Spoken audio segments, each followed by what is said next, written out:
That's how I ended up looking right there. It's pretty cool.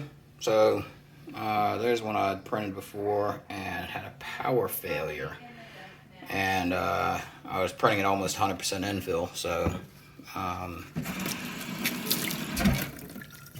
what you see, stick him in, and there goes the water come out. It's like for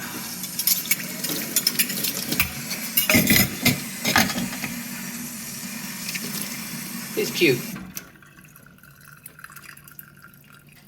I appreciate the creator. He did a good job.